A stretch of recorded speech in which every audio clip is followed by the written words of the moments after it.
لله رب العالمين، والصلاة والسلام على سيد الأنبياء والمرسلين. اللهم صل على محمد وعلى آل محمد كما صليت على إبراهيم وعلى آل إبراهيم إنك حميد مجيد. اللهم بارك على محمد وعلى آل محمد كما باركت على إبراهيم وعلى آل إبراهيم إنك حميد مجيد.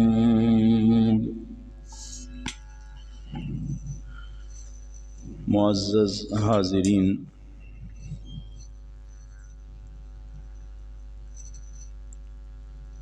سیرت طیبہ صلی اللہ علیہ وسلم کے مقدس اور بابرکت عنوان پہ بات ہو رہی تھی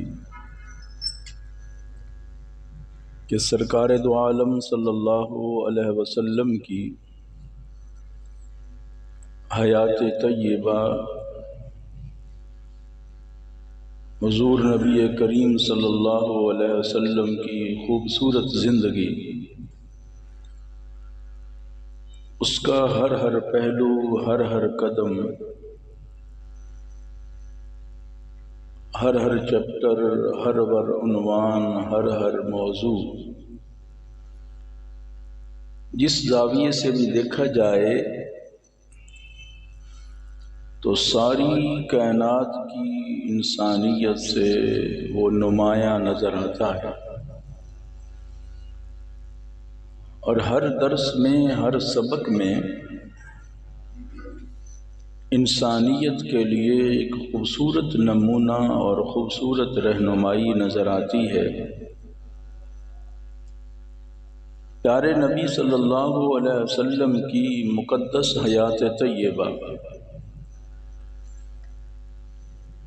40 سال کے بعد جب آپ نے اعلان نبوت فرمایا تو اپنے اس 23 سالہ دور کو اللہ کے نبی صلی اللہ علیہ وسلم کو اگر دیکھا جائے تو وہ 23 سالہ دور آپ کی دعوت کا، انسانیت کو رب سے ملانے کا اور رہن سہن کے اور زندگی گزارنے کے طریقے بتانے کا اور اسلام کو پوری دنیا تک پہنچانے کا اور اس کا ابدی پیغام دینے کا، اگر اس کو مراحل میں تقسیم کیا جائے تو 23 سالہ دور میں 3 سال آپ کو خفیہ دعوت کے نظر آئیں گے۔ جو گزشتہ جمعے میں نے عرض کیا تھا کہ آپ صلی اللہ علیہ وسلم نے 3 سال تک دار ارقم میں حضرت ارقم بن ابی ارقم رضی اللہ تعالی عنہ کے گھر 3 سال گزارے اور تقریباً 40 نفوس قدسیہ تیار ہو۔ اور جب معلوم ہوا کہ اب جو ہے آپ صلی اللہ علیہ وسلم کی ایک جماعت تیار ہو گئی ہے، اور اس جماعت اتنی مضبوط ہے کہ سب کچھ یہ قربان کرنے کے لیے تیار ہے، ایک ایک اشارے پر، اللہ کے نبی کی ایک ایک اشارے پر اپنا تن من دھن قربان کرنے کے لیے تیار تھی وہ جماعت۔ صرف اشارہ کافی ہوتا ہے۔ آپ ذرا تصور کریں کہ صحابہ کرام کا جو اللہ کے نبی پر ایمان لانے والے تھے اس وقت، ایمان کیسا تھا؟ اتنا مضبوط ایمان تھا، اتنا کامل ایمان تھا کہ خندق کے موقع پر جب آپ صلی اللہ علیہ وسلم نے پیٹ سے کپڑا اٹھایا تو پتھر بندھے، اور جب سرکار دو عالم صلی اللہ علیہ وسلم نے صحابہ کرام کو دیکھا، وہ کہتے ہیں کدالیں نہیں اٹھائی جاتی، بھوک اتنی ہے، تو آپ صلی اللہ علیہ وسلم نے صرف دو جملے فرمائے تھے، اللہم لا عیش الا عیش الآخرہ، اے میرے صحابہ کی جماعت، یہ عیش دنیا کی عیش نہیں ہے، مومن کے لیے آخرت کی عیش۔ اور آپ نے پھر ایک دعا دے دی، اللہم اغفر للانصار والمہاجرین، اے اللہ انصار و مہاجرین کو مغفرت فرما۔ اب اگلے جملے سنو، انہوں نے کیا جملے کہے، نحن الذین بایعوا محمدا، نحن الذین بایعوا محمدا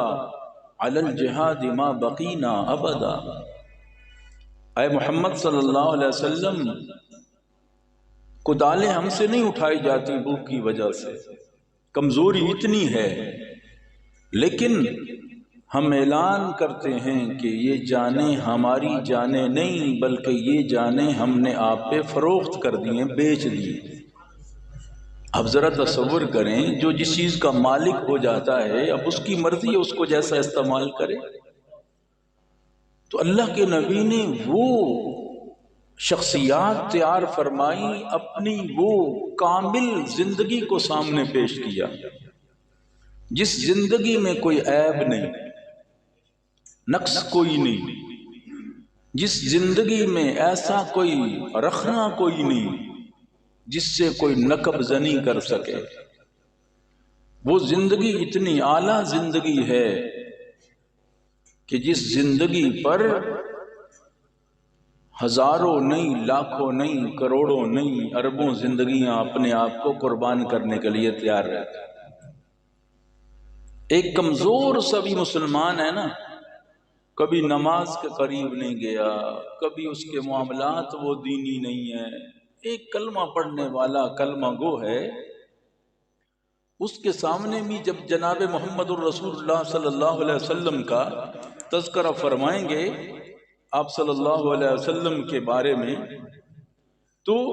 جو تذکرہ فرمائیں گے سرکار دو عالم صلی اللہ علیہ وسلم کے زندگی کے بارے میں، آپ کی محبت کے بارے میں،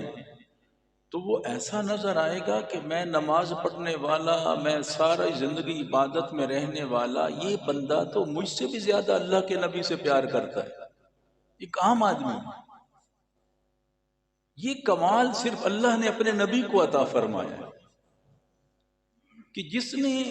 کلمہ پڑھ لیا، پھر اس کے بعد اس کے لیے چاہے عملی زندگی میں کمزوریاں کیوں نہ ہوں، اس کا اعلان یہی ہے کہ نحن الذین بایعوا محمدا، ہم نے اپنے آپ کو کملی والے پہ فروخت کر دیا، بیچ دیا ہے۔ اب یہ جانیں ہمارے کنٹرول میں نہیں ہے، جو اللہ کا نبی کہتا جائے گا ہم ویسے ہی کرتے جائیں گے۔ اب دیکھو نا اس کی مثال دیکھیں، آپ نے کیا فرمایا، اجلس، صحابی اللہ کے نبی نے کسی کا نام نہیں لیا، حضرت عبداللہ بن مسعود آ رہے تھے، اللہ کے نبی نے جمعے میں کہہ دیا اجلس، بیٹھ جا۔ اب یہ پتہ نہیں سینکڑوں کا مجمع ہے، کس کو کہاں بیٹھ جا، یہ آواز حضرت عبداللہ بن مسعود کے کانوں میں پہنچی ہے،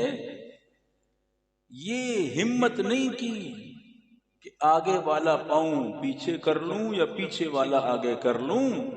اسی حالت میں تکلیف کے ساتھ بیٹھ گئے۔ پوچھا گیا اتنی مشقت کے ساتھ کیوں بیٹھے ہو؟ فرمایا جب اللہ کے نبی کی بات کان میں پڑ گئی کہ بیٹھ جا، اب میں قدم پیچھے لے جاتا یا آگے لے جاتا تو نبی کی بات کی بے ادبی اور گستاخی ہو جاتی، یہ برداشت نہیں ہے۔ ذرا تصور کریں، اللہ کے نبی نے صرف نگاہ ڈالی، یہ مکان پکا ہے، حالانکہ پکا مکان بنانا جائز ہے، کوئی منع نہیں ہے شریعت میں، لیکن میرے نبی نے ایک، یعنی اس وقت آپ صلی اللہ علیہ وسلم جو نفوس تیار کر رہے تھے نا وہ بہت اونچے تھے، آپ کے مد میں نظر یہ تھا، نظر ڈالی تاکہ ان کو خیالات ادھر نہ جائیں، ان سے کام بہت لینا ہے، تو وہ تیار کر رہے تھے آپ، بھئی یہ مکان کس کا ہے؟ بس آپ نے پوچھا چہرے پہ تھوڑے سے ناگواری کے آثار صحابہ نے محسوس کیے، کوئی لفظ نہیں بولے آپ نے، صحابی کو بتایا گیا، اس نے اپنا مکان تک گرا دیا۔ کہاں گیا مکان؟ یا رسول اللہ آپ کی غصے والی نگاہ جس مکان پہ پڑ جائے وہ صحابی اس مکان چھت کے نیچے رہ نہیں سکتا۔ کیا کمال ہے، کیا ان کی ذہنیت اللہ کے نبی کی محبت میں کتنے آگے نکل چکے تھے۔ آپ صلی اللہ علیہ وسلم، حضرت ابو ہریرہ کبھی کبھی کجاوا اللہ کے نبی کا جو باندھتے تھے سفر کے لیے، تو ایک دن نہیں آئے۔ پوچھا یا حضرت ابو ہریرہ سے آپ کیوں نہیں آئے، سفر پہ جانا ہے؟ تو یا رسول اللہ مجھے غسل کی حالت تھی اور یہ میں گوارا نہیں کرتا تھا کہ غسل کی حالت میں آپ کے کچاوے کو ہاتھ لگا، اس لیے میں لیٹ ہوا کہ غسل کر کے پھر میں آیا۔ ذرا تصور کریں، سوچیں کہ اللہ کے نبی صلی اللہ علیہ وسلم نے جو انسان تیار کیے، وہ انسان ایسے تھے کہ ان انسانوں کو دیکھ کر رب کہہ رہا ہے فَإِنْ آمَنُوا بِمِثْلِ مَا آمَنْتُمْ بِهِ فَقَدِ اهْتَدَوْا، کہ ایمان کا معیار بنا کے اللہ کہتا ہے کہ دیکھو میرے محبوب صلی اللہ علیہ وسلم کا ایمان تو بہت اونچا ہے، وہاں تک کوئی جا ہی نہیں سکتا ہے۔ ایمان لانا ہے تو ان کی طرح لاؤ جو نبی پر ایمان لائے۔ اور پھر ذرا تصور کریں کہ وہ غریب صحابہ آتے ہیں، آپ صلی اللہ علیہ وسلم جو کلمہ پڑھنے والے غربا تھے،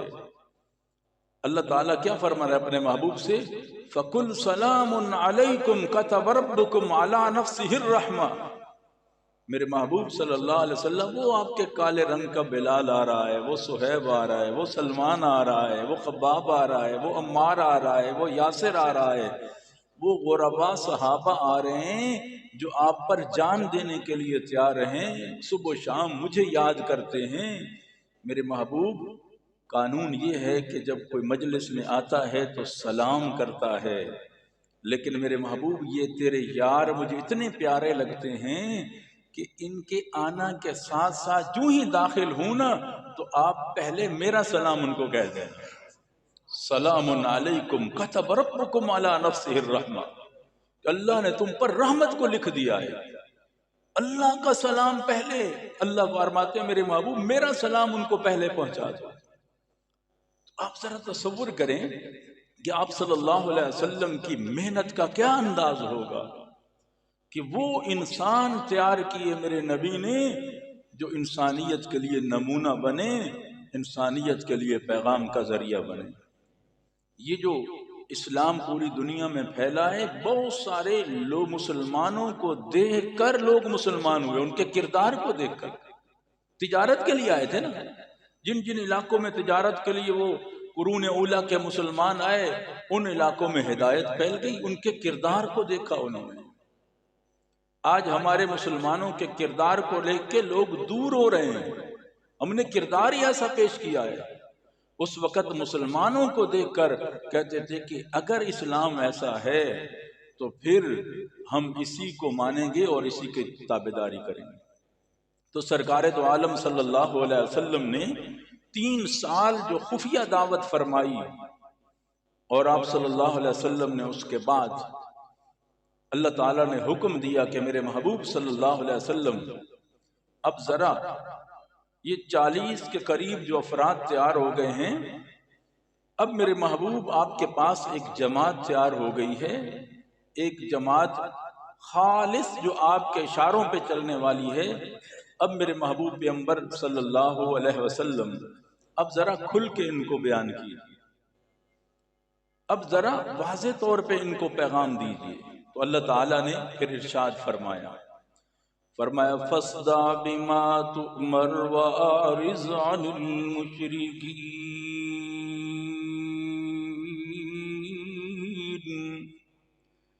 اے میرے محبوب پیغمبر، اب ذرا دار ارکم سے باہر نکلیے، اب میرے محبوب پیغمبر ذرا واضح طور پہ اپنے رشتہ داروں کو، قریش والوں کو، اپنے خاندان والوں کو ذرا میرا اعلان سنائیے۔ تو سرکار دو عالم صلی اللہ علیہ وسلم نے دو اعلان سنائے، ایک کوہ صفا پر، پھر ایک آپ نے اپنے گھر میں دعوت کی، ان کو کھانے پہ بلایا۔ تو آپ صلی اللہ علیہ وسلم نے بڑے عجیب جملے فرمائے۔ آپ نے فرمایا انی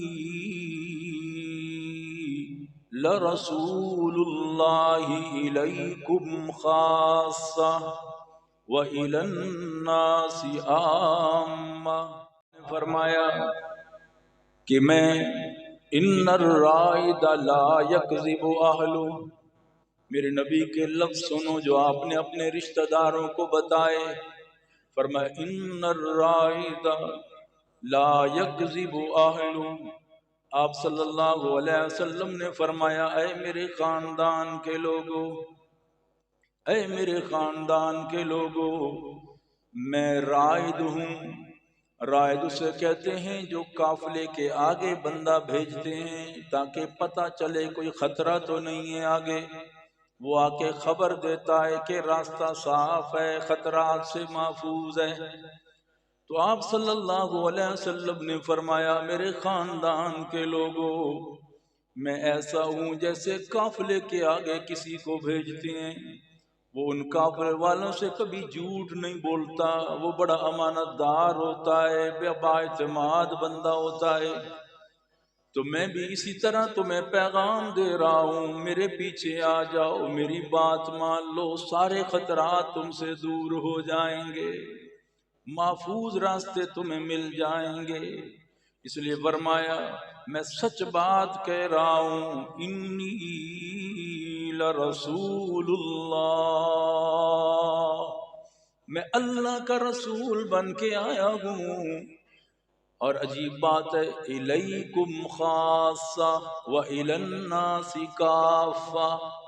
آپ نے فرمایا تم میرے رشتہ دار ہو، اللہ نے تم میں مجھے رسول بنا کے بھیجا خاص کر تمہارے لیے، اور پوری انسانیت کا میں رسول ہوں، لیکن خصوصیت یہ ہے کہ تمہارے پاس میں آیا ہوں، اس لیے میری بات مان لو۔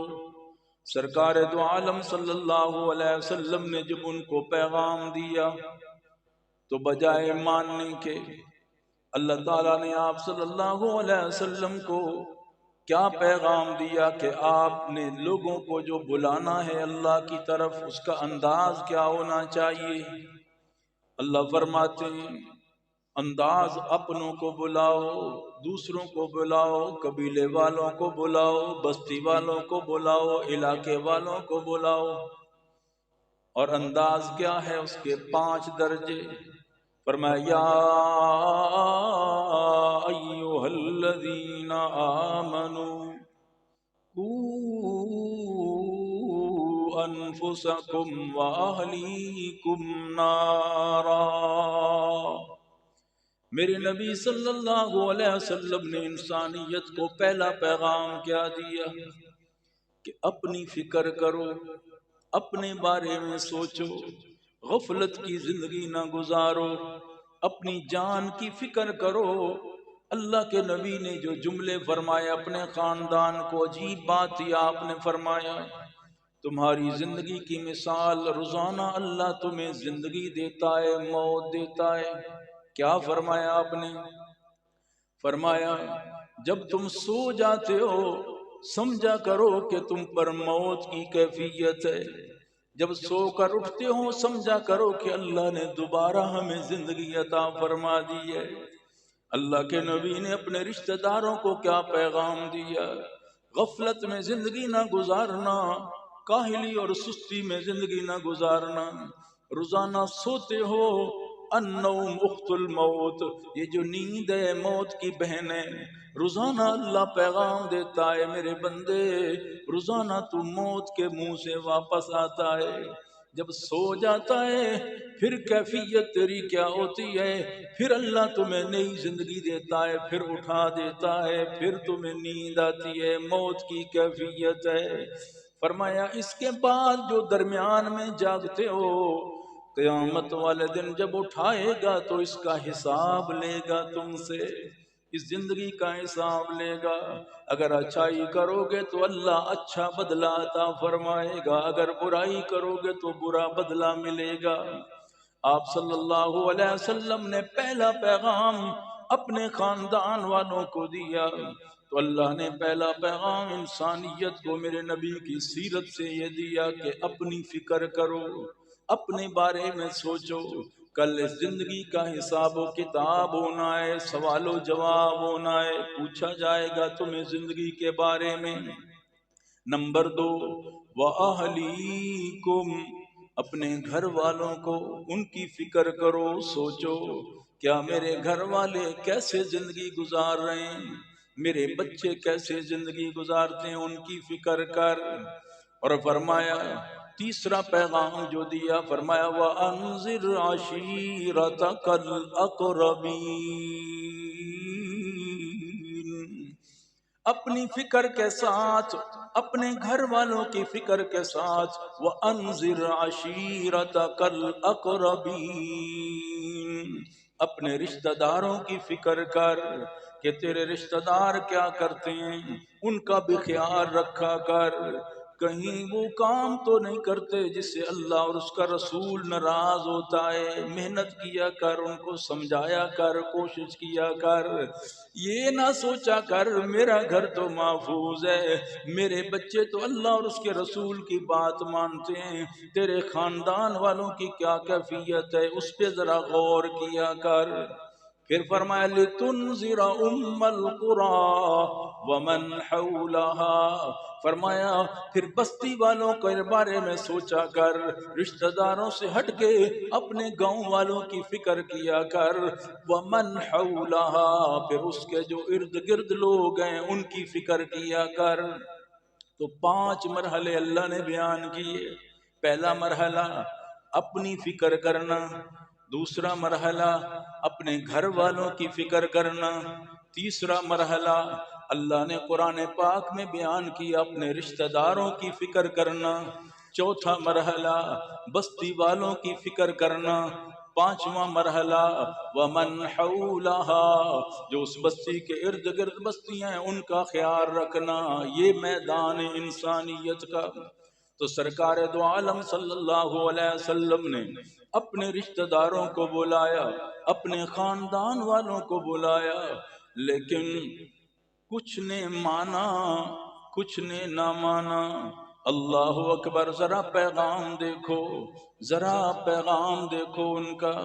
سرکار دو عالم صلی اللہ علیہ وسلم نے جب ان کو سمجھایا، بجائے اس کے کہ آپ کی بات کو مان لیتے، بجائے اس کے کہ آپ کا کلمہ پڑھ لیتے، آگے سے اس پیغام کو روکنے کے لیے، آگے سے اس دعوت کو روکنے کے لیے میرے نبی کی زندگی کے خوبصورت جو اصول تھے ان پر عمل کرنے کی بجائے انہوں نے آگے سے رکاوٹیں ڈالنا شروع کر دیں، آگے روڑے اٹکانا شروع کر دیے۔ اور آپ صلی اللہ علیہ وسلم کی میں عرض کر رہا تھا، جب آپ نے اعلان نبوت فرمایا تو اللہ کے نبی کی 3 سال جو خفیہ دعوت تھی، اور اللہ پھر کہتے ہیں اب کھل کر اعلان فرمائیں۔ آگے جب کھل کر اعلان ہوا نا، اللہ کے نبی صلی اللہ علیہ وسلم نے آگے پیغام پہنچانے کی پوری کوشش فرمائی، تو آگے زہر ہے، پھر رکاوٹیں آنا بھی شروع ہو گئی۔ آگے سے انہوں نے پوری منصوبہ بندی کی کہ آپ صلی اللہ علیہ وسلم کے پیغام کو روکنا کیسے، اس کے لیے کئی حربے انہوں نے استعمال کیے، کئی انہوں نے آگے سے کئی پلان بنائے، کئی منصوبہ بندیاں کی کہ کس طرح اللہ کے نبی کی آواز کو دبانا ہے، آپ کے پیغام کو روکنا ہے، آپ کے ماننے والے جو ہیں ان کو تنگ کرنا ہے۔ آپ صلی اللہ علیہ وسلم کے لیے انہوں نے بڑے عجیب عجیب منصوبے بنائے، اور اللہ کا قرآن انہیں بیان کرتا ہے۔ اللہ تعالیٰ فرماتے ہیں کہ ان کی کیفیت یہ ہوتی تھی کہ آپ صلی اللہ علیہ وسلم پہ مزاح کرتے تھے، اور آپ کے جو ماننے والے ہیں ان کا استہزاء کرتے تھے، مزاح اڑایا کرتے تھے۔ اور اللہ تعالیٰ نے اس کا جواب دیا، فرمایا یہ مزاح کرنے والے ایک دن یہ خود مزاح بن جائیں، جو اب مزاح کر رہے ہیں نا ایک دن ایسا آئے گا کہ خود مزاح بن جائیں گے۔ اور آپ صلی اللہ علیہ وسلم جب گزرتے تھے صحابہ کرام آتے تو اس وقت یعنی عجیب ان کی کیفیت یہ ہوتی تھی کہ اللہ کے نبی صلی اللہ علیہ وسلم اور صحابہ کو آتے ہوئے ایک دوسرے کو آنکھیں مارتے تھے، دیکھو وہ آ رہے ہیں، یعنی حقارت کی وجہ سے، طنز و مزاح کی وجہ سے۔ اللہ تعالیٰ فرماتے ہیں وَإِذَا مَرُّوا بِهِمْ يَتَغَامَزُونَ وَإِذَا انقَلَبُوا إِلَىٰ أَهْلِهِمْ انقَلَبُوا فَقِيهِينَ۔ اللہ نے قرآن پاک میں مشرکین کے جو اللہ کے نبی کے مقابل اس وقت کھڑے تھے فرمایا ان کی کیفیت یہ ہوتی تھی کہ پہلا ان کا طریقہ یہ تھا روکنے کا کہ مزاح کرتے تھے، استہزاء اور مزاح اور تمسخرہ کیا کرتے تھے۔ اب ان کا مزاح کیا تھا، حتیٰ کہ آپ صلی اللہ علیہ وسلم کے بارے میں عبد یاؤس عجیب بندہ تھا جو مشہور تھا باتیں بنانے میں، وہ راستے پہ بیٹھ جاتا اور عجیب جملے کہتا، کہتے قد جاءکم ملوک الارض، وہ دیکھو دیکھو زمین کے بادشاہ آ رہے ہیں، یعنی مذاق کے طور پہ۔ یہ پرانے کپڑے ان کے پھٹے ہوئے کپڑے غریب صحابہ کرام کے دیکھ کے کیا کہتا ہے قد جاءکم ملوک الارض، وہ دیکھو اپنے آپ کو بڑا کہتے ہیں، ایسے جیسے زمین کے بادشاہ آ رہے ہیں، پہننے کے لیے مکمل کپڑے نہیں ہیں لیکن اپنے آپ کو بڑا کہتے ہیں، دیکھو دیکھو یہ بادشاہ آ رہے ہیں۔ اور آپ صلی اللہ علیہ وسلم کے بارے میں کیا کہتے ہیں، دیکھو یہ تو ابو کبشہ ہے، ابو کبشہ کا بیٹا ہے، ابن ابی کبشہ، ہذا ابن ابی کبشہ، ابی کبشہ کا بیٹا ہے۔ اللہ کے نبی کے نسب کو بگاڑنا چاہتے تھے۔ آپ ذرا تصور کریں، بطور مزاح کہتے تھے یہ تو اللہ کے نبی کے بارے ہذا ابن ابی کبشہ، یہ تو ابی کبشہ کا بیٹا ہے۔ حالانکہ کہنا یہ چاہیے تھا کہ عبد المطلب کا بیٹا ہے، یعنی نسب آپ کا وہاں سے چلتا تھا، محمد بن عبداللہ بن عبد المطلب، لیکن کیا کہتا تھا آپ کے نانہال کی طرف نسب کو موڑ کے کیا کہتا تھا ہذا ابن ابی کبشہ، کیونکہ ابو کبشہ وہ آدمی تھا کہ پہلے یہ جو لوگ تھے بت پرستی کرتے تو اس نے ایک ستارے کو چن لیا اور کہتا ہے اس کی پوجا کیا کرو، یہ ستارہ بڑا روشن ہے، واضح ہے۔ تو اس نے ایک نئی بات ایجاد کی تھی عرب والوں نے، اس لیے وہ مشہور تھا ابو کبشہ، تو آپ صلی اللہ علیہ وسلم کو بطور مزاح اور طعنہ کہتے تھے یہ تو ابو کبشہ کا بیٹا ہے۔ جس طرح اس نے ستاروں کی پوجا شروع کر دی تھی، اس نے بھی نیا دین ہمارے اندر لا دیا، یہ نئی بات اور نیا پیغام لے کے آئے ہیں۔ آپ صلی اللہ علیہ نعوذ باللہ اللہ کے نبی کے خاندان تک کو بگاڑنے کی کوشش کی ان ظالموں نے، وہاں تک مزاح بنا دیا۔ حالانکہ ہمارا ایمان و عقیدہ ہے پوری دنیا کے اس وقت بھی جو موجود تھے لوگ ان کا اتفاق تھا اس بات پر اگر خاندان سب سے اعلیٰ ہے تو جناب محمد الرسول اللہ صلی اللہ علیہ وسلم کا ہے، اپنے نہیں بگانے بھی کہنے پہ مجبور تھے آپ جیسا خاندان کسی کا نہیں ہے، لیکن اللہ کے نبی نے جب ان کو بلایا ہے اور بلانے کے لیے پیغام دیا ہے تو آگے سے اس طرح کی باتیں بھی کرنے لگے کہ آپ کے نسب پہ بھی باتیں کرنے لگے۔ اور اللہ کے نبی صلی اللہ علیہ وسلم پہ صرف اتنی بات نہیں کی بلکہ آپ صلی اللہ علیہ وسلم کو اس انداز میں جو بھی صحابہ دیکھو کھانے کے لیے کچھ ملتا نہیں ہے ایسی ایسی بات کرتے ہیں، صحابہ کرام کو بری نگاہ سے دیکھتے اور یضحکون مسکراتے تھے، آنکھیں آپس میں مارتے تھے۔ اللہ فرماتے ہیں ایک دن آئے گا، ایک دن آئے گا یہ غریب لوگ، نبی کے یار لوگ، ماننے والے لوگ تم پہ مسکرائیں گے، حل صوب الکفار النار ما كانوا يعملون۔ وہ دیکھو دنیا میں تم مزاح بناتے تھے ان لوگوں کا، آج اللہ نے ان کے سامنے تمہارا مزاح بنا دیا ہے، تمہارا تمسخرہ بنا دیا ہے۔ ذرا اندازہ کریں آپ صلی اللہ علیہ وسلم نے جب ان کو دعوت دی، پیغام دیا، پہلا پیغام تو پہلا حربہ روکنے کے لیے جو انہوں نے استعمال کیا وہ یہ تھا کہ سرکار دو عالم صلی اللہ علیہ وسلم اور ماننے والوں کا مزاح اڑانا شروع کر دیا، تمسخرہ اڑانا شروع کر دیا۔ اور دوسرا طریقہ، جب یہ کام نہ آیا، یہ کام نہ آیا تو پھر ان ظالموں نے سرکار دو عالم صلی اللہ علیہ وسلم پہ دباؤ ڈالنا شروع کر دیا۔ آپ صلی اللہ علیہ وسلم پہ سخت قسم کا، جو آپ کے سپورٹر تھے، آپ کے لیے ڈھال تھے، آپ کی حفاظت کرنے والے تھے، ان کو پریشرائز شروع کر دیا اور ان کے اندر بڑی پریشانی والی باتیں کرنے لگے۔ آپ کے چچا حضرت ابو طالب کے پاس سارے مل کے آ گئے، کہنے لگے چھوڑ دو اپنے بھتیجے کو، اگر تمہیں اپنے بھتیجے سے پیار ہے ایک جوان لڑکا آپ کو دیتے ہیں جو بڑا ہی خوبصورت ہوگا، وہ آپ کی خدمت کرے گا، اس بھتیجے کو ہمارے حوالے کر دو، ورنہ اچھا نہیں ہوگا، ورنہ لڑائی کے لیے تیار ہو جاؤ، ورنہ خون خرابے کے لیے تیار ہو جاؤ۔ ذرا تصور کریں آپ صلی اللہ علیہ وسلم جب گھر آئے تو آپ کے وہ چچا جنہوں نے اللہ کے نبی کی بڑی خدمت کی تھی، ڈھال بن گئے تھے، وہ کہنے لگے اے میرے بھتیجے، میرے بڑھاپے کو دیکھ لے، اب تیرے خاندان والوں کا بوجھ مجھ سے نہیں اٹھایا جاتا، میرے بھتیجے کچھ نرمی کر لے، کچھ خیال کر لے۔ تو آپ صلی اللہ علیہ وسلم کے جملے سنو، اللہ کے نبی صلی اللہ علیہ وسلم نے کیا جملے فرمائے؟ آپ نے فرمایا میرے دائیں ہاتھ پہ آسمان کا سورج لا کے رکھ دو، میرے بائیں ہاتھ پہ آسمان کا چاند لا کے رکھ دو، میں اس کو بھی زمین پہ دے ماروں گا، لیکن اس بات سے پیچھے ہٹنے والا میں نہیں ہوں۔ اللہ کے نبی کی آنکھیں نم ہو گئیں، روتے ہوئے آپ واپس جانے لگے۔ آپ سمجھے کہ دنیا میں ایک ہی سہارا بچا تھا، میرے والد تو میرے آنے سے پہلے دنیا سے چلے گئے تھے، 6 سال کی عمر میں میری اماں جی بھی داغ مفارقت دے گئی تھی، 8 سال کی عمر میں بھی میرے دادا چلے گئے تھے، اب ایک ہی میرا سہارا تھا ظاہری اعتبار سے، آج وہ بھی مجھے چھوڑ رہا ہے۔ اللہ کے نبی کی آنکھوں سے آنسو آئے تو آپ کے چچا نے کہا بھتیجے ادھر آؤ، میں اپنی جان تو دے دوں گا، آپ کو ان کے حوالے نہیں کروں گا،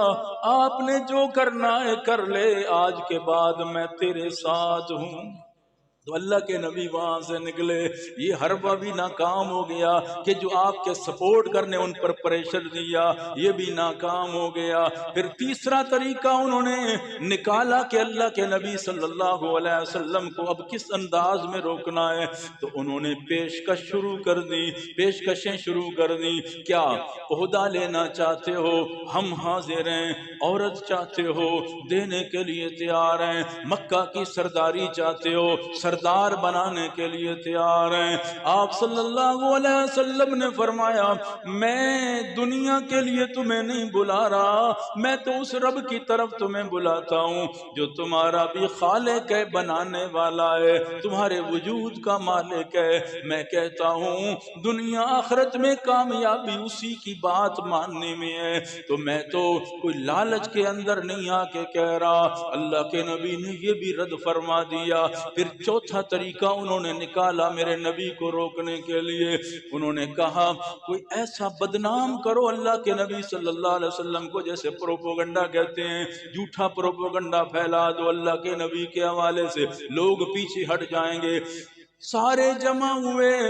کس کے پاس؟ ولید بن مغیرہ کی محفل میں سارے بیٹھ گئے۔ ولید بن مغیرہ ابو جہل کا چچا لگتا تھا، یہ بڑا سردار تھا، بڑا آدمی تھا، اس کی مجلس میں بیٹھ گئے سارے۔ اب میٹنگ کی شروع کر دی، اللہ کے نبی صلی اللہ علیہ وسلم کے بارے میں کوئی ایسا لفظ بول دو لوگ متنفر ہو جائیں، لوگ قریب نہ جائیں۔ ایک کہنے لگا آپ کو کاہن کہہ دیتے ہیں، ولید کہنے لگا نہیں نہیں یہ بات تو مجھے مجھے اچھی نہیں لگتی ہے کیونکہ کہانت والی کوئی بات نظر نہیں آتی۔ دوسرا کہنے لگا شاعر کہہ دیتے ہیں، وہ کہنے لگا شاعروں والا یہ کلام نہیں ہے، شاعر کے سارے ہنر میں جانتا ہوں۔ تیسرا کہنے لگا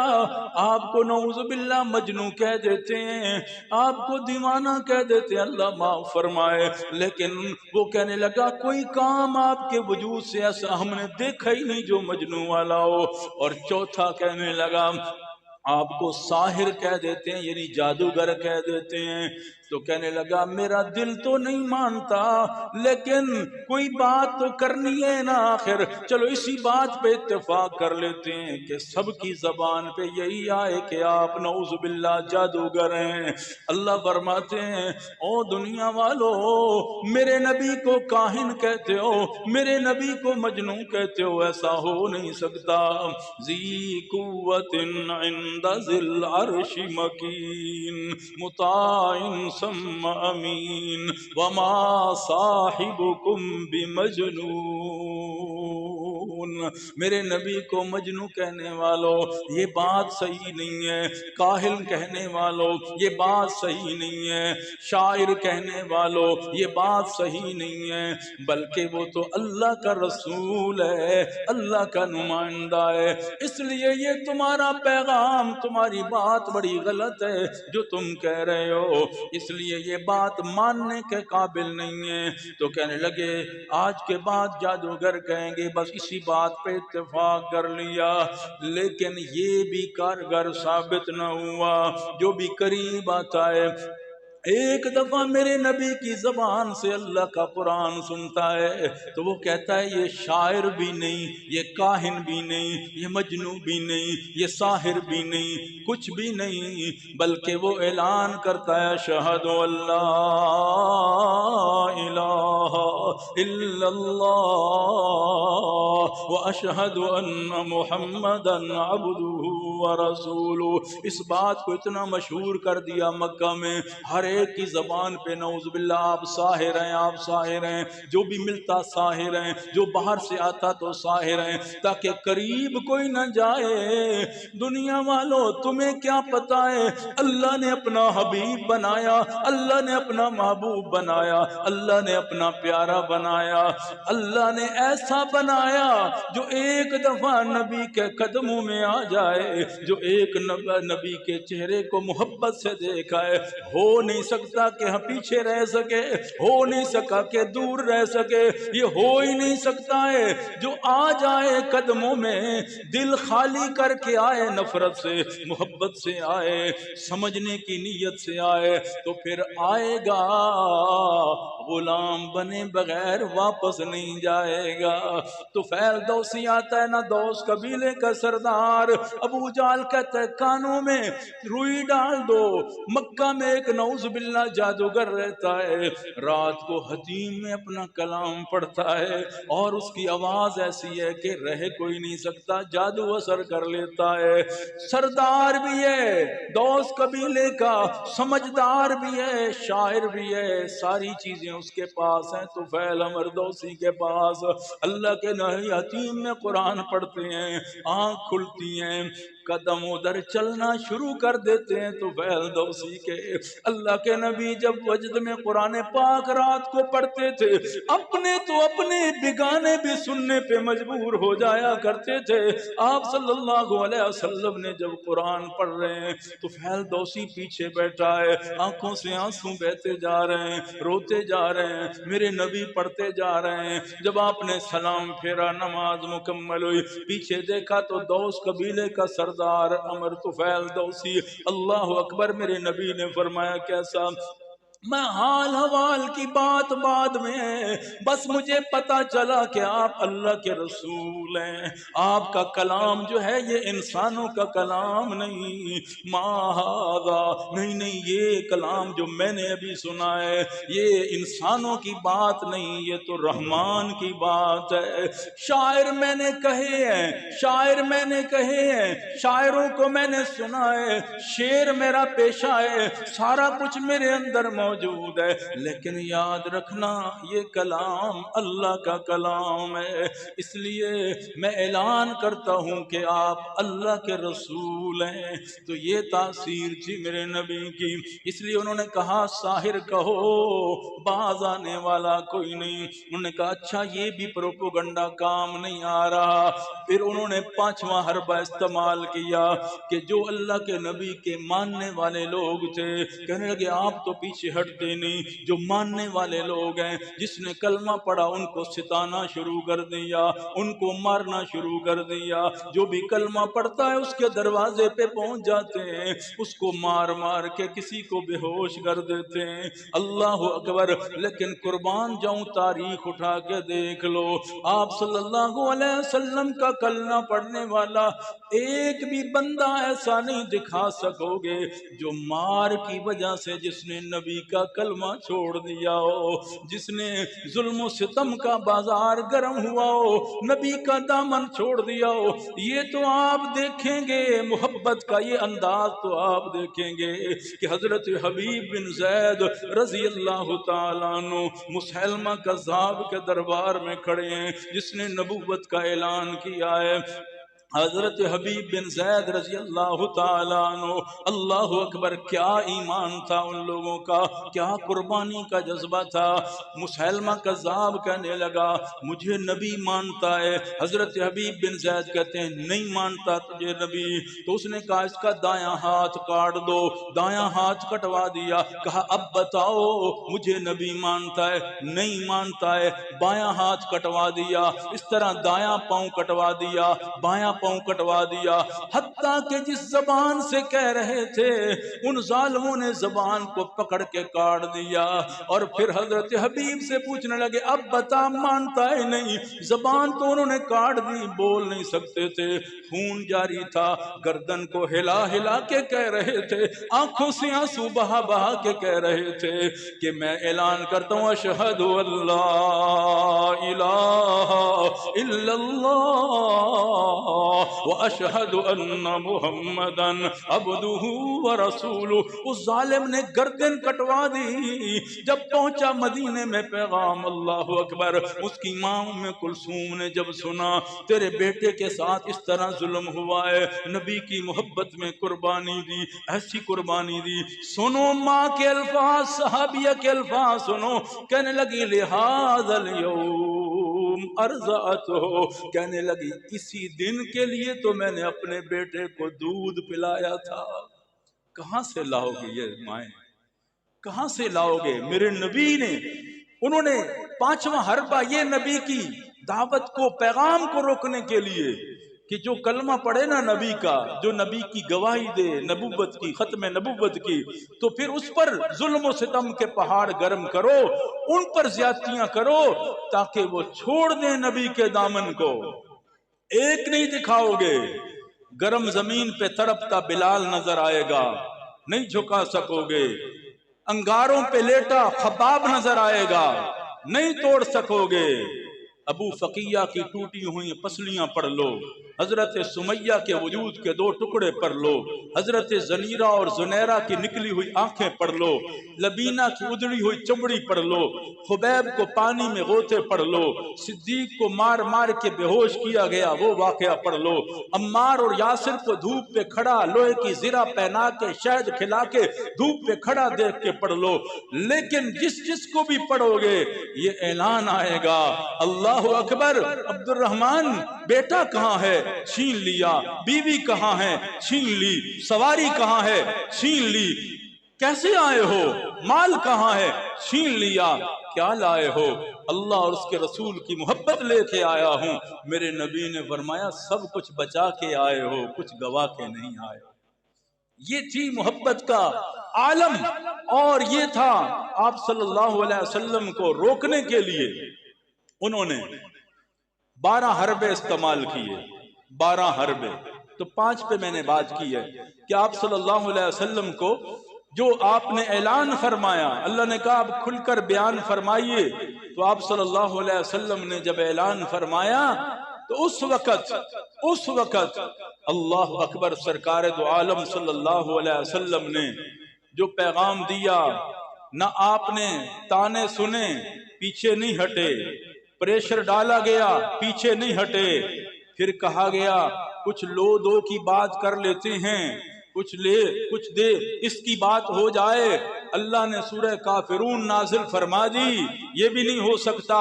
اسی طرح انہوں نے اپنے حساب سے ہر لحاظ سے اللہ کے نبی کو روکنے کی کوشش کی، لیکن یوں ہی میرے نبی کو روکتے گئے آپ کا جذبہ اور بڑھتا گیا، یوں ہی میرے نبی کے پیغام کو روکتے گئے اللہ کے نبی صلی اللہ علیہ وسلم کی ہمت اور بڑھتی گئی۔ اللہ اکبر، ذرا میں اندازہ کرو، پڑھو ذرا نبی کی زندگی، میرے نبی کی سیرت پڑھو، زندگی پڑھو، کیا درد تھا اللہ کے نبی کا۔ آپ دیکھیں نا، آج مجھے آپ کو تھوڑی سی کوئی بات کر دے تو ہم پریشان ہو کے بیٹھ جاتے ہیں، ہم تو کام کرتے ہی نہیں ہیں، کیوں یار؟ لوگ تانے دیتے ہیں، لوگ یہ کرتے ہیں، لوگ وہ کرتے ہیں۔ مسلمان بھائیو ذرا دیکھو نا میرے نبی کے اس پیغام کو اور اس درد کو دیکھو۔ ابو جہل گھر بیٹھا ہے، سخت بارش ہے، تیز آندھی اور طوفان ہے، میرے نبی نے اس دن سفر کوئی نہیں کرتا تھا، کوئی کسی کے پاس جاتا نہیں تھا۔ اللہ کے نبی صلی اللہ علیہ وسلم نے سوچا آج ابو جہل کے دروازے پہ آتا ہوں، عرب والوں کا یہ رواج ہے، اس آندھی اور طوفان میں اس جگہ پر اس موقع پر کوئی رات کو آ جائے اس کو خالی واپس نہیں لوٹاتے، اس کی بات مان لیتے ہیں جو کہے۔ آپ نے کہا آج موقع ہے، جاتا ہوں ابو جہل کے دروازے پر، شاید میری بات مان لے۔ آپ صلی اللہ علیہ وسلم گئے، دستک دی دروازے پہ، اندر سے آئی لونڈی دیکھنے کے لیے، گھر والی کو ابو جہل کہتا ہے اس موقع پر جو ضرورت مند آیا ہے میں اس کو خالی نہیں لوٹاؤں گا، کیونکہ مجبور ہی آ سکتا ہے اس موقع پر، اس حالت میں، طوفان و آندھی میں، تو میں ضرور اس کی حاجت کو پورا کروں گا۔ جب باہر پتہ چلا کہ آپ صلی اللہ علیہ وسلم تشریف لائے ہیں، ابو جہل باہر آیا، میرے نبی نے کہا دنیا کی حاجت لے کے نہیں آیا، میں تیرے پاس آیا ہوں، ایمان کو قبول کر لے، میری غلامی اختیار کر لے، کلمہ پڑھ لے، کامیاب ہو جائے گا، بس اتنی بات سی۔ اس بدبخت نے پھر بھی بات نہ مانی، کہنے لگا نعوذ باللہ آپ تو جادوگر ہیں، آپ کی بات ماننے کے لیے تیار۔ ذرا تصور کرے، اتنا بھی کوئی سوچ سکتا ہے، اتنا درد بھی کوئی رکھ سکتا ہے جس طرح میرے نبی صلی اللہ علیہ وسلم نے انسانیت کا درد رکھا۔ آج ہم مسلمان انسانوں کی فکر ایسی کریں، انسانوں کے بارے میں ایسا سوچے نا کہ انسانیت کی خدمت کا جذبہ، اس کو اچھے سائڈ پہ لانے کا جذبہ ایسا ہونا چاہیے جو میرے نبی نے ہمیں زندگی میں دیا ہے۔ آپ صلی اللہ علیہ وسلم نے بلوث بغیر کسی لالچ کے یہ پیغام انسانیت کو دیا، یہ سب سے بڑا پیغام تھا اور سب سے بڑی بات تھی۔ تو اس لیے مسلمان بھائیوں، آپ صلی اللہ علیہ وسلم کی زندگی مبارک کے اصولوں میں سے ایک خوبصورت اصول ہے، یہ بھی یاد رکھیں۔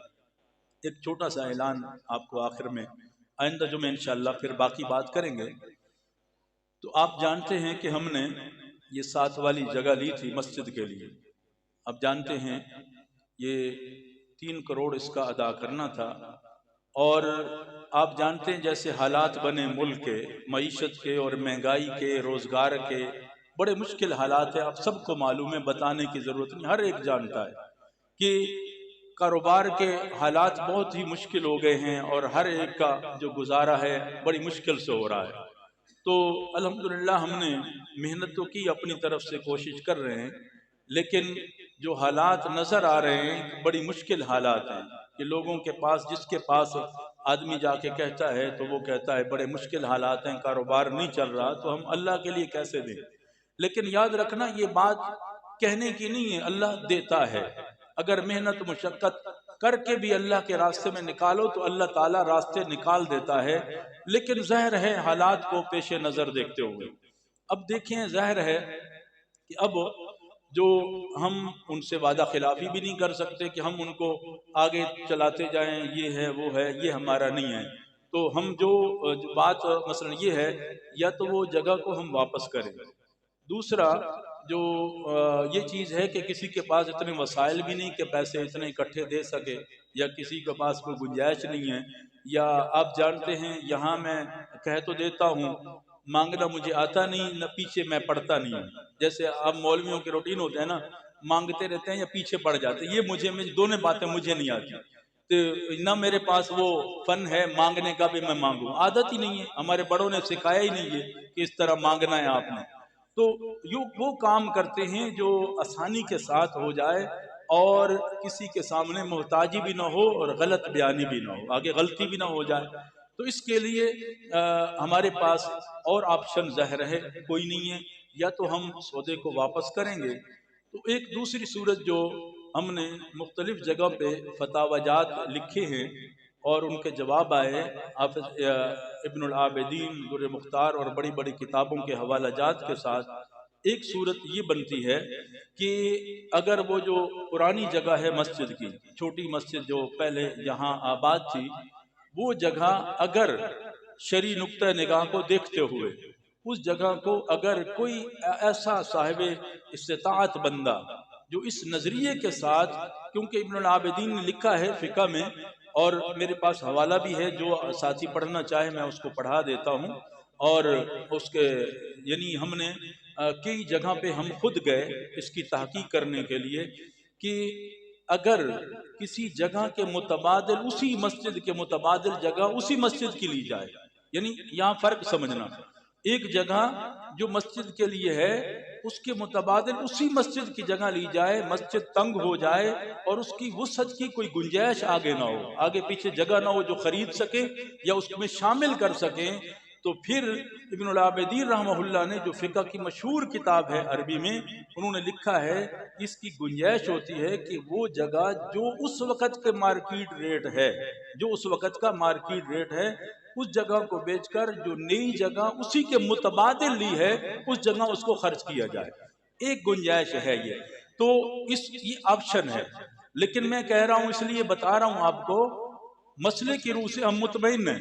لیکن بتا اس لیے رہا ہوں یہ معاملہ ہے تھوڑا سا مذہبی معاملہ، حساس معاملہ ہے، تو یہ ہم اپنے سر نہیں لینا چاہتے، یاد رکھیں بات یہ سیدھی سیدھی بات ہے، اپنے سر ہم نہیں لینا چاہتے، نہ ہمارے اندر ہمت ہے کہ ہم کوئی بات ایسی برداشت کریں بھئی یار لوگ کہیں یہ کیوں کیا یہ کیوں کیا۔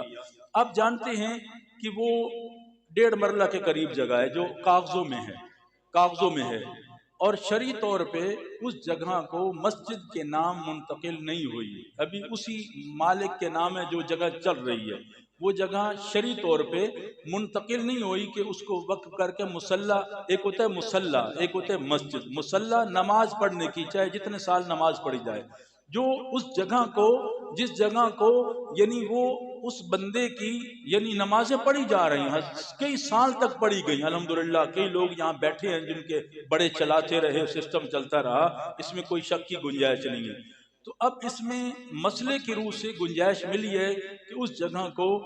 اگر دے کر یہ جگہ بچائی جا سکے، کیونکہ آپ جانتے ہیں جمعے پہ اب یہ حالت ہے آپ کے سامنے، گلی میں کئی بندے نہیں آتے ہیں کہ جگہ نہیں ملتی ہے، تو یہ جگہ اگر وسیع ہو جائے، 10.5 مرلے ماشاءاللہ جگہ ہے اور مسجد کے متصل ہے، اب یہ اس کے ساتھ شامل ہو جائے تو سب کے لیے آسانی ہو جائے گی، جمعے کے لیے بھی، باقی جو پروگرام ہے ساری چیزوں میں آسانی ہو جائے گی۔ تو اب یہ دو چیزیں ہیں، تو اس لیے 7 دن کا وقت ہے، اگلے جمعے تک جس دوست احباب نے کوئی مثلا اس کے بارے میں رائے دینی ہے، جو بھی اس کی آپ رائے دینا چاہتے ہیں، مشورہ دینا چاہتے ہیں، تو یہ سب مل کر اگر یہ کام کریں گے، واپس کریں گے تو سب مل کر کریں گے اور وہ چیز دیں گے، تو اس کے بارے میں ظاہر ہے جو ہیں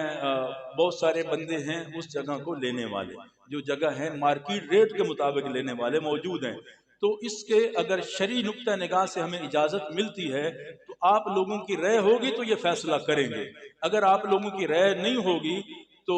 میں ممبر پہ بیٹھا ہوں اللہ کے گھر میں ایسا کام نہیں کروں گا جس سے کل میں 22 سال کی جو میری محنت ہے یا میرا نام اللہ نے اس میں روشن کیا ہے جڑا والا میں، کہ الحمدللہ میں نے کسی سے کوئی طمع نہیں کیا، لالچ نہیں کیا، یا کسی کا روادار میں نہیں ہوں، اور میں آگے بھی نہیں چاہتا کہ ایسی کوئی بات ہو، تو اس لیے میں آپ لوگوں سے بطور مشورہ کہہ لیں، بطور پیغام کہہ لیں، اور بطور مسئلہ میں آپ کو یہ بات بتانا چاہتا ہوں۔ تو آپ لوگ اچھی رائے دیں، سوچیں اس کے بارے میں، یہ سب کا کام ہے، مل کے کرنا ہے، ایک بندے کا کام نہیں ہے۔ تو انشاءاللہ 7 دن ہیں ہمارے پاس، تو جس دوست نے اچھا مشورہ دینا ہے، اچھا بیٹھ کے فیصلہ کریں گے تو الحمدللہ اللہ تعالیٰ تاکہ آسانی والا راستہ فرمائے، تاکہ کل جھوٹے بھی نہ ہوں کہ ہم پیسے نہیں دے سکے واپس، یہ بھی بری بات ہے واپس کرنا، اور یہ ساری باتیں آپ کے ذہن میں ہیں۔ اللہ تعالیٰ عمل کی توفیق نصیب فرمائے۔